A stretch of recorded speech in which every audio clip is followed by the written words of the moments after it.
30 de abril de 1945, aproximadamente às 15 horas e 30 minutos, Berlim.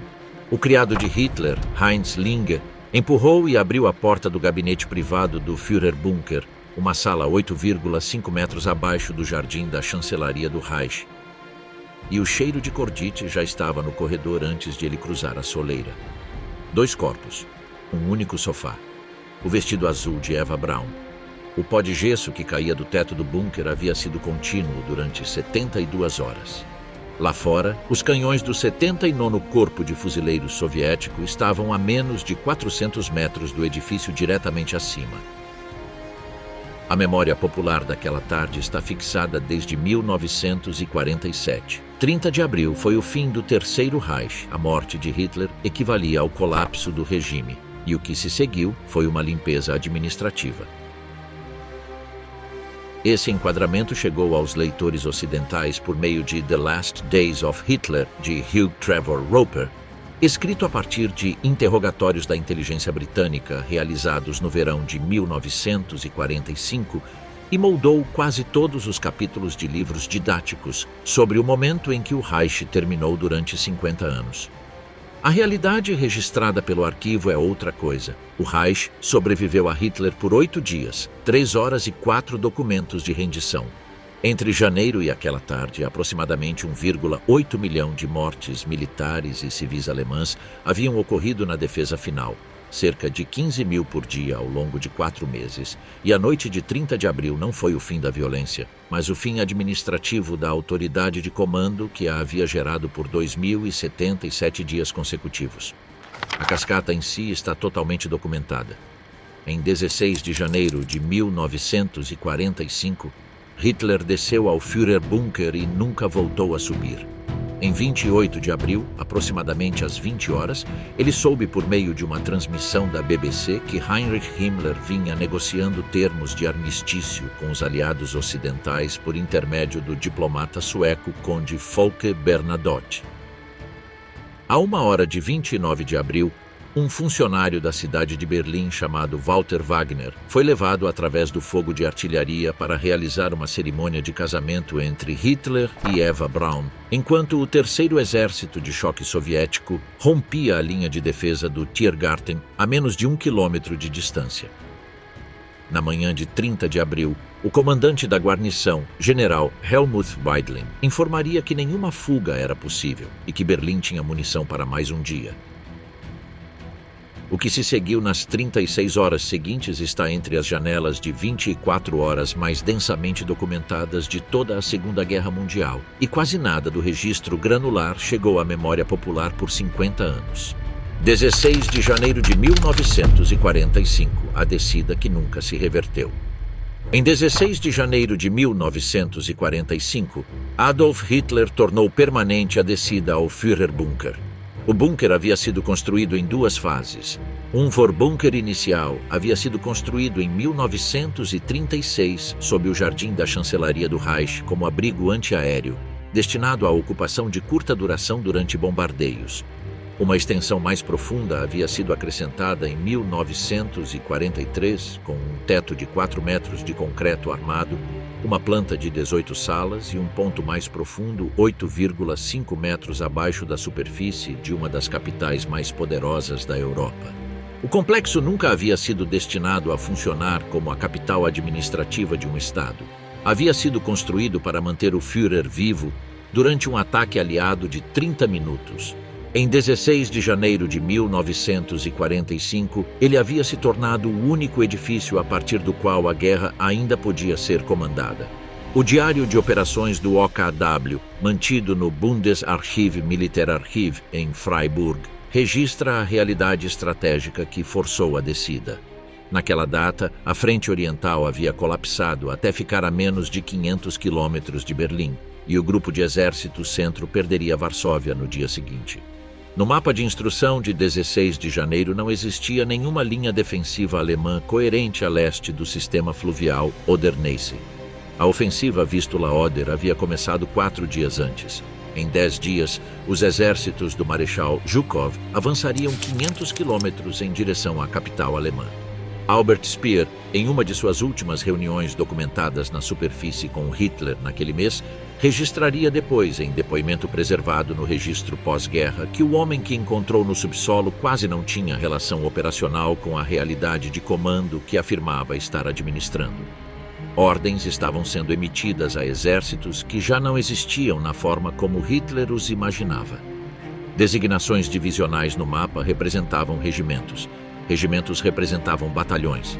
Batalhões representavam unidades da Volkssturm, compostas por adolescentes e aposentados com lançadores Panzerfaust de tiro único e sem uma cadeia de comando funcional acima do nível de companhia. A própria Volkssturm, formada por decreto de Hitler em 25 de setembro de 1944, recrutava homens entre 16 e 60 anos. Em janeiro de 1945, 6 milhões haviam sido registrados no papel. Talvez 2 milhões tenham recebido armas. Poucos haviam recebido mais de uma semana de treinamento.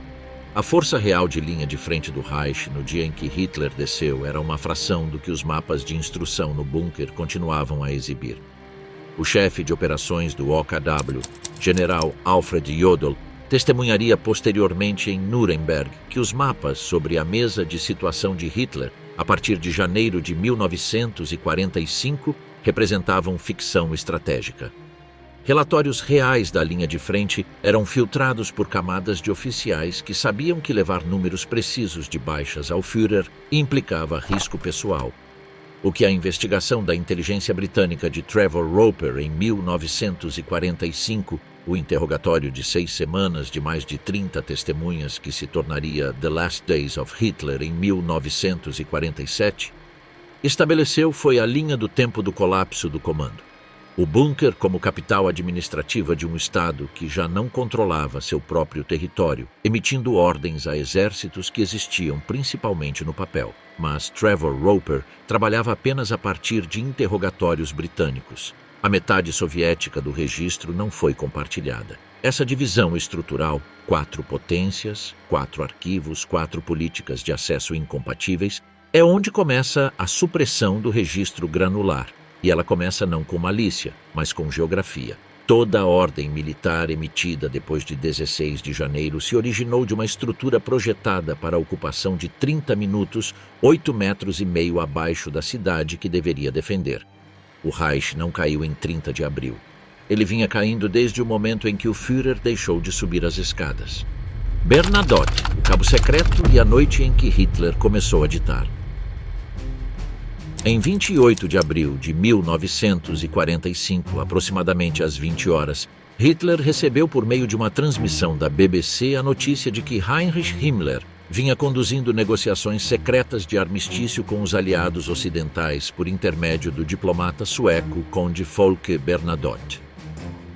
As negociações estavam em andamento havia aproximadamente uma semana.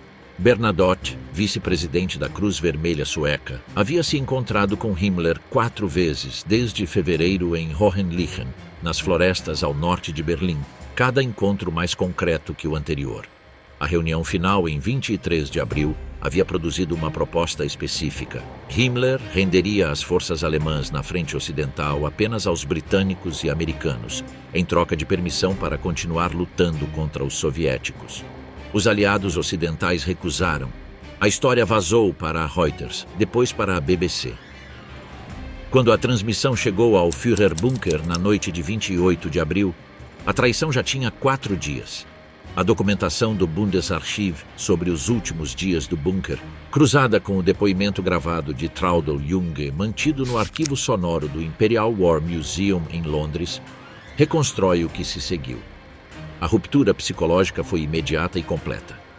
Himmler, o homem em quem Hitler havia confiado como arquiteto do aparato de execução do regime, o Reichsführer SS, que havia administrado o aparato de repressão e perseguição do regime por toda a Europa ocupada durante 13 anos, havia tentado negociar a rendição da Alemanha pelas suas costas.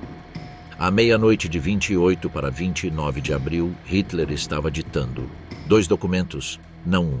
Seu testamento político, que usava a linguagem antissemita do regime para culpar o povo judeu pela guerra, nomeava o grande almirante Karl Dönitz como seu sucessor e expulsava tanto Himmler quanto Hermann Göring do partido. E seu testamento pessoal, dispondo de sua propriedade privada e determinando que seu corpo fosse cremado. Traudl Junge, sua secretária, nascida em 1920, então com 25 anos, datilografou ambos em uma máquina de escrever comum de escritório na antecâmara do bunker ao longo de aproximadamente 5 horas, trabalhando durante a noite com papel carbono para produzir 3 cópias de cada. Ela descreveria a experiência em suas memórias Bis zur letzten Stunde, publicadas em 2002, como se parecesse com uma noite normal de trabalho. Ela não compreendeu o peso do que estava transcrevendo até reler. Os originais de ambos os documentos estão hoje no US National Archives em College Park, Maryland, sob o Record Group 242, onde estão publicamente disponíveis desde 1945. Aproximadamente a 1h de 29 de abril, Walter Wagner, um funcionário da cidade de Berlim localizado sob fogo na cidade em colapso acima, foi levado ao bunker para conduzir uma cerimônia de casamento entre Hitler e Eva Braun. A cerimônia foi documentada. A certidão de casamento foi assinada. Quando a certidão foi datada, o terceiro exército de choque soviético havia rompido a linha de defesa do Tiergarten e a distância da frente até a chancelaria do Reich era inferior a 1 quilômetro. O general Helmut Weidling, comandante da guarnição de Berlim, apresentou sua avaliação operacional final na conferência da manhã de 30 de abril, entre 2h e 6h. Nenhuma fuga era possível. Nenhuma coluna de socorro estava chegando. O 12º Exército do general Walter Wenck havia sido destruído no Elba, e a guarnição tinha munição e combustível para aproximadamente mais um dia. O depoimento pós-guerra de Weidling, registrado e inserido no registro histórico, confirma que a avaliação foi entregue diretamente. Naquele momento, mais de 30.000 soldados da guarnição de Berlim estavam lutando sem qualquer estrutura de comando coerente acima do nível regimental. O 9º Exército havia sido cercado e destruído em Haube. O contra-ataque de Steiner, vindo do norte, a operação que Hitler havia ordenado 3 dias antes e na qual havia depositado toda a defesa da cidade, nunca se materializou. Os exércitos de socorro nos mapas não existiam. O 12º Exército de Wenck era uma formação no papel em 28 de abril. O 9º Exército já havia desaparecido. Quando a certidão de casamento foi assinada, o Reich do noivo tinha menos de 400 metros de território restante. 15h30, o disparo que Rochus Mich ouviu da central telefônica. Aproximadamente às 6h de 30 de abril de 1945, o último briefing matinal no Führerbunker confirmou o que Weidling havia dito durante a noite. As forças soviéticas já estavam dentro do quarteirão da Wilhelmstrasse. Rochus Mich, o telefonista do bunker, que morreria em 5 de setembro de 2013 aos 96 anos, o último membro sobrevivente da equipe presente no Führerbunker naquele dia, descreveu em entrevistas gravadas realizadas nas décadas de 1990 e 2000 a atmosfera daquelas horas finais como uma de absoluta finalidade sem cerimônia. As pessoas haviam parado de fingir, as conversas eram curtas. O operador de rádio ainda recebia relatos fragmentários do perímetro da Wilhelmstrasse, mas já não havia mais para onde enviar ordens. Aproximadamente às 10h, Hitler recebeu a confirmação escrita de Weidling. Restava um dia de munição. Nenhum socorro. Aproximadamente às 11h, Hitler passou pelo bunker apertando as mãos da equipe. Traudl Junge documentou isso em seu testemunho arquivado no IWM. Ele não disse nada notável. Agradeceu às secretárias. Seu aperto de mão, Junge descreveria mais tarde, era distraído. Ele já havia partido. Aproximadamente às 13h, Hitler e Eva Braun almoçaram com as secretárias. A última refeição comunitária, documentada por múltiplas testemunhas. Massa com molho de tomate, preparada por Constance Manziarli, a dietista austríaca que cozinhava para Hitler desde 1943 e que morreria na tentativa de fuga 3 dias depois. Junge descreveu a refeição como silenciosa e sem nada memorável. Aproximadamente às 14h30, o casal retirou-se para o gabinete privado. Bormann, Goebbels, Linke e Günsche esperavam no corredor do lado de fora. Aproximadamente entre 15h22 e 15h30, Misch ouviu o disparo da central telefônica a uma sala de distância. Ele foi o único membro da equipe fora do corredor imediato que o ouviu diretamente. Heinz Linge entrou primeiro. O SS Obersturmbannführer Otto Günsche estava presente no corredor. Ambos foram levados ao jardim da chancelaria do Reich, colocados em uma cratera de projétil e cremados com gasolina de galões, conforme as instruções permanentes de Hitler a Linge, de que seu corpo jamais fosse exibido. A cremação levou aproximadamente 3 horas. A artilharia soviética caindo a poucos metros do jardim tornou a operação perigosa e as aplicações de gasolina incompletas. O relatório forense da Smersh soviética, parcialmente publicado pelo historiador da inteligência soviética Lev Bezimensky em sua obra de 1968, The Death of Adolf Hitler, confirmou a causa da morte a partir dos restos recuperados. Um único ferimento fatal na cabeça para Hitler, cianeto para Eva Braun. Ele morreu aproximadamente às 15h30. Do lado de fora, a artilharia não fez pausa. O 79º Corpo de Fuzileiros estava a 400 metros. A poeira de gesso continuava caindo do teto do bunker. Um homem a quem Misch servira por anos havia se tornado 2 figuras cremadas em uma cratera de projétil sob gasolina de galões, enquanto uma cidade que o regime governara por 12 anos desmoronava em tempo real acima do concreto. Dentro do bunker, a equipe começou a discutir o que viria a seguir. A transferência para Dönitz havia sido assinada no testamento político. As mensagens de rádio confirmando a morte de Hitler foram redigidas naquela noite, mas a formulação dada ao público alemão de que o Führer havia caído em seu posto de comando, lutando até seu último suspiro contra o bolchevismo, foi uma mentira deliberada acordada pela liderança sobrevivente. A mensagem foi transmitida pela Rádio Hamburgo às 22h26 de 1º de maio pelo próprio grande almirante Dönitz. A verdade sobre como ele realmente havia morrido foi ocultada da população alemã por anos. Dentro do bunker, na noite de 30 de abril, a cremação no jardim continuou sob fogo de artilharia até que a gasolina acabou. A equipe retornava ao corredor do bunker em turnos, rostos enegrecidos, uniformes manchados. A estrutura que fora construída para a ocupação de 30 minutos estava se tornando uma tumba.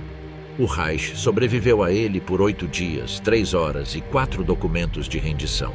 O governo de Flensburg e os 8 dias que não existiram.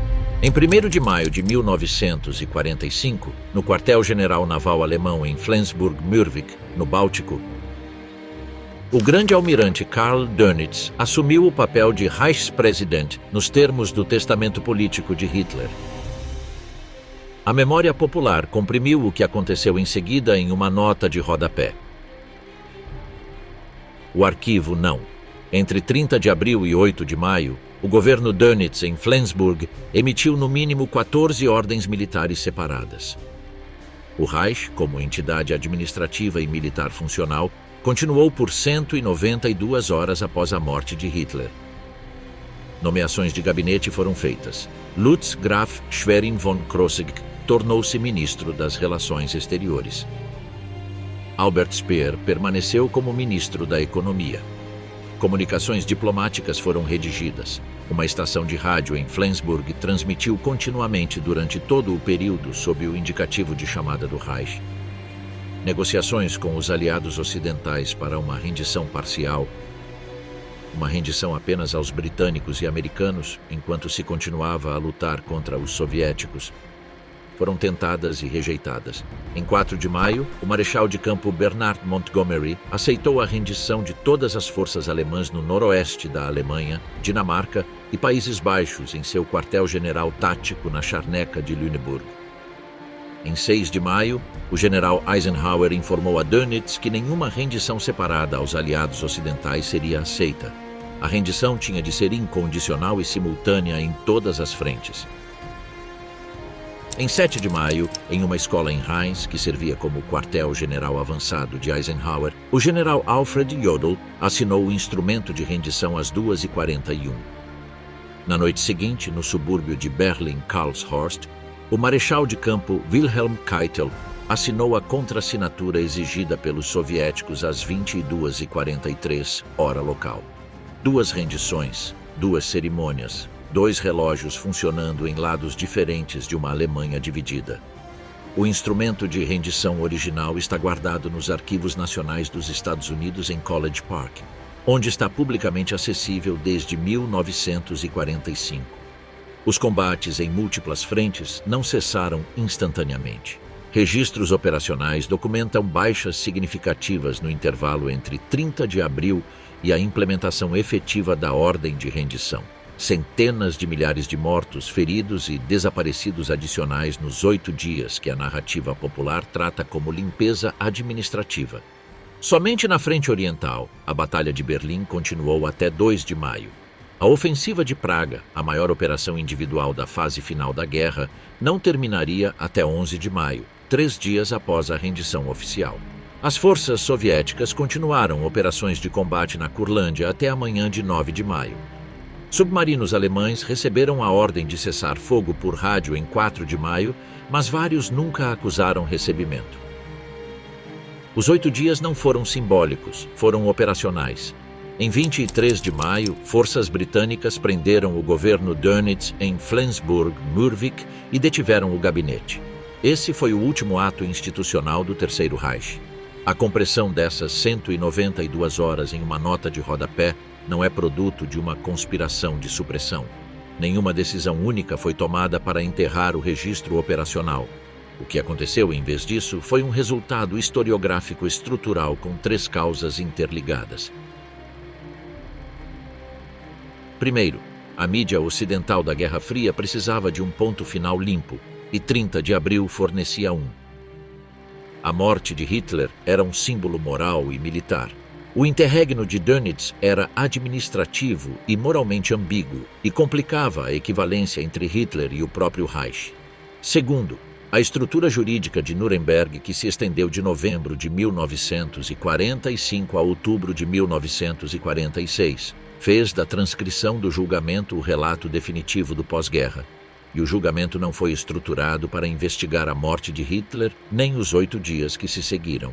Terceiro, o mercado editorial ocidental recompensava o impulso narrativo em vez da granularidade arquivística.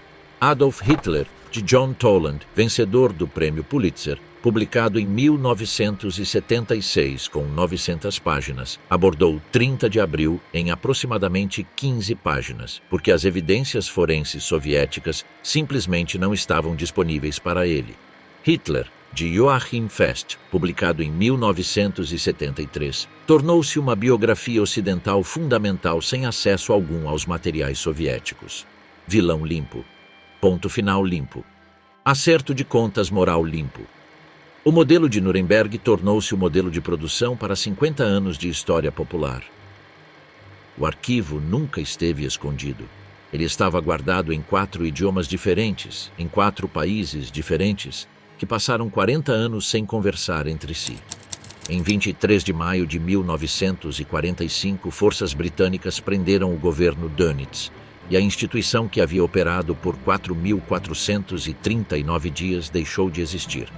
Mas a questão de onde o corpo de Hitler havia ido permaneceria oficialmente sem resposta por mais 23 anos. Magdeburg, 1970, o rio que recebeu as cinzas.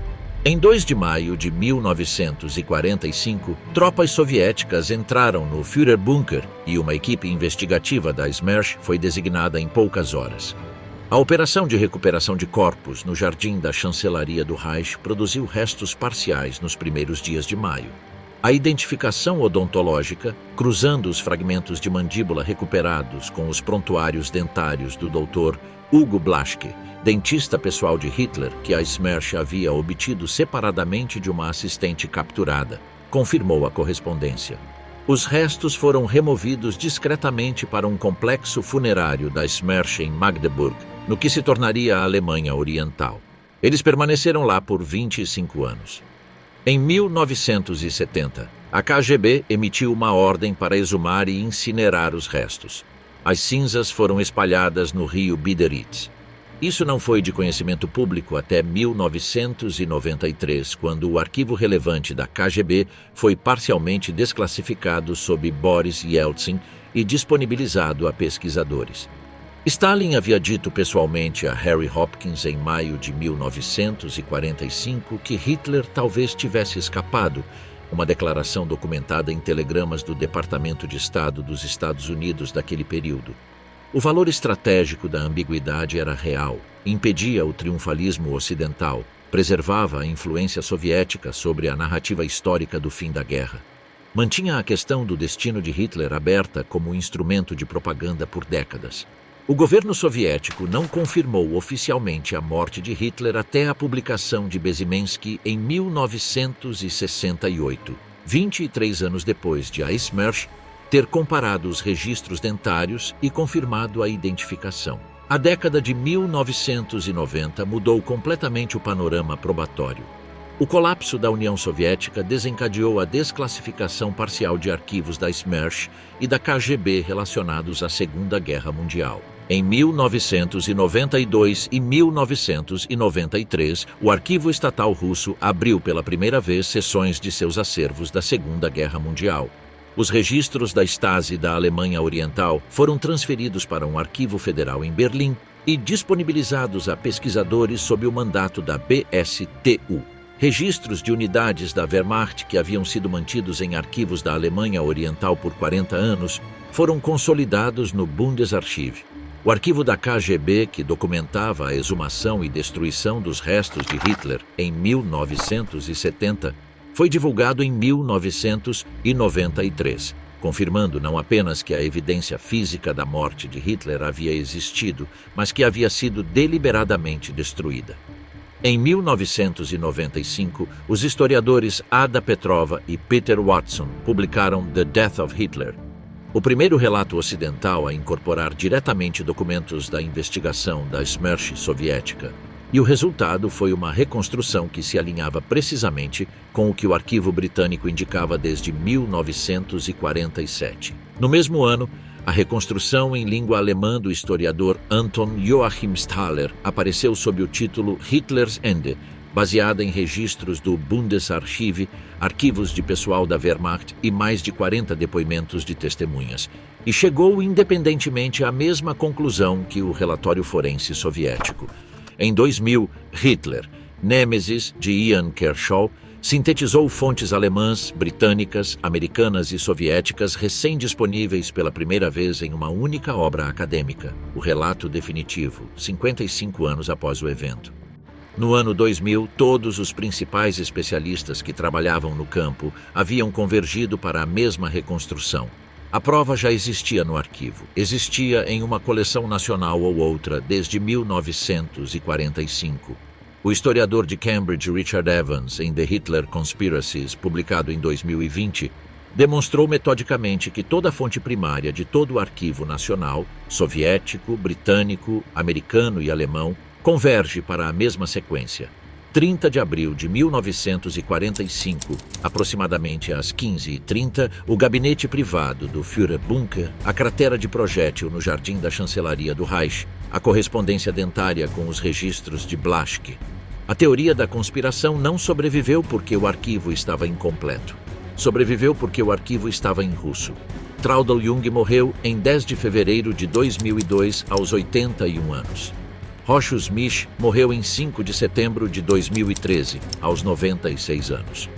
O arquivo vivo de 30 de abril de 1945 está agora fechado.